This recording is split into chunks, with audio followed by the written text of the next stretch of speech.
Okay, so holidays are coming up, and usually around this time, a lot of people ask me where they can volunteer. I don't know why, but they ask me. And just Google local organizations, local soup kitchens, and call them up and find out what you need to do to volunteer. Simple as that. In New York, we have NYC Cares. On Long Island, there's Long Island Cares and Island Harvest. So, and local soup kitchens. Like I said, Google them, go to their website, check out the website. There's always a phone number there. Call them up and see what you need to do. The problem is around the holidays, there are a lot of people looking to volunteer. So if you wait until the last minute, there may not be any spots because they get people bombard them wanting to help. So they have to turn people away usually. At least in my experience, that's been the case. So I would suggest if you want to volunteer, call at least a month in advance. That's what I usually do when I go directly to the soup kitchen or things like that.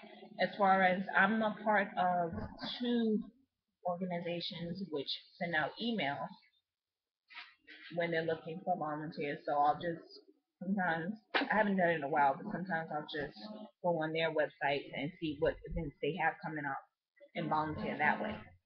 Now, if you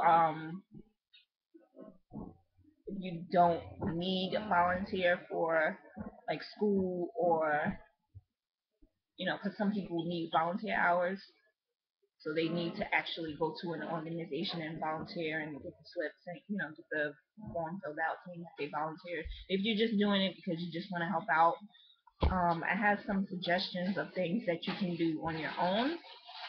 So first of all, one would be like a clothes drive or a food drive. Those are pretty easy to do. What I would suggest is find a location to hold it and collect the items beforehand.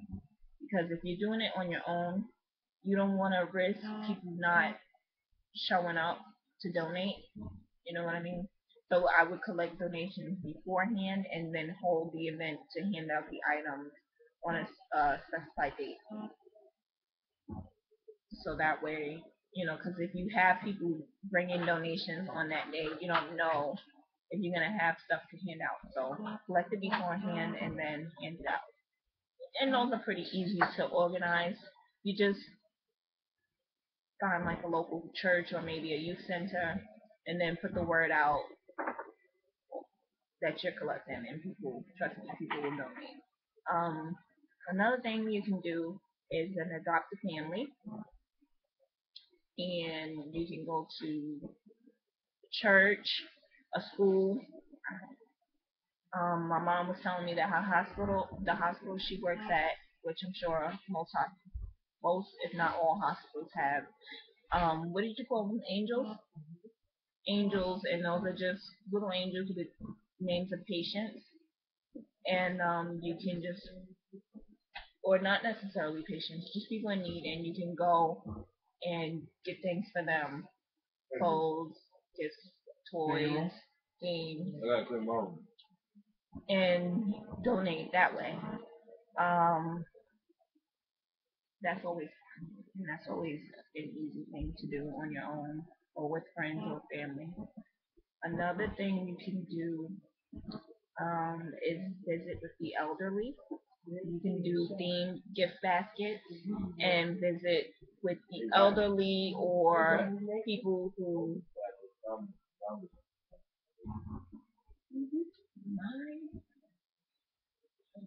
people who don't really have a lot of family who may be lonely during the holidays. So that's something you can do. Please don't come trying to get it. Another thing you can do. Yesterday, I posted a video of the kids making holiday cards for the elderly. My friend, her mother works at a nursing home, and in the past, they've made holiday cards for the residents and had the kids deliver them. So she was telling me about it. So that's what we did. We had them make the cards. So well, we hadn't started making the cards. And when we get closer to the holidays, we'll have them go and deliver them to the patients and another idea is you can just, if you have a special talent, you can use that talent. Maybe you draw, maybe you can go volunteer at a hospital and draw sketches of the kids, like the big funny faces, or maybe you can go and put on a play or do like a music show or whatever. If you have a special talent, it's always good to utilize it and help people that way. If you do poetry, maybe you can volunteer and do stuff like that. You can enjoy stuff like that. You just have to go to the volunteer office and fill out a form, and you can volunteer at the hospital. Dinners for the homeless. You can cook Thanksgiving or Christmas dinners, prepackage them, and go out into the streets and hand them out with blankets or coats. Um, you can always do gift cards. Maybe get like $5 gift cards to McDonald's and hand those out. You can do blessing bags, which you could just put together a kit of.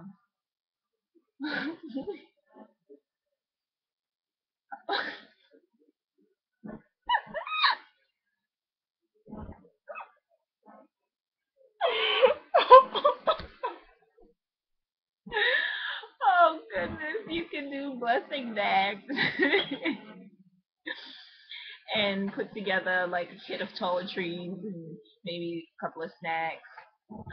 When I say toiletries, like toothpaste, toothbrush, deodorant, soap, lotion, things like that, and just put them in a Ziploc bag and hand those out to the homeless as well. And the good thing about all this stuff, you can do any of this any time of the year. It doesn't just have to be during the holidays.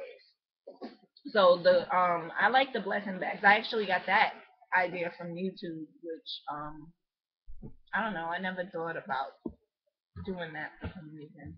And it's such a simple idea, but it's such a great idea at the same time. So I like those. And those you can just keep in your car. Sometimes you'll be driving home and you'll see someone on the street. You can always just have something in your car to give to them. Another thing I like to do in the summertime is keep cold drinks in your trunk. If you see someone who's homeless or someone who's elderly, and especially in the summertime, they're outside walking around, give them something cold to drink. It's hot. You don't want them, passing out, getting dehydrated. So those are just little simple things that you can do, but they have such a great impact.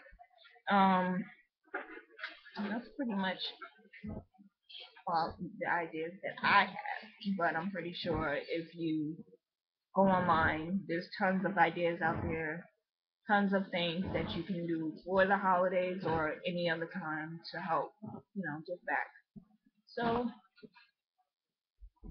that was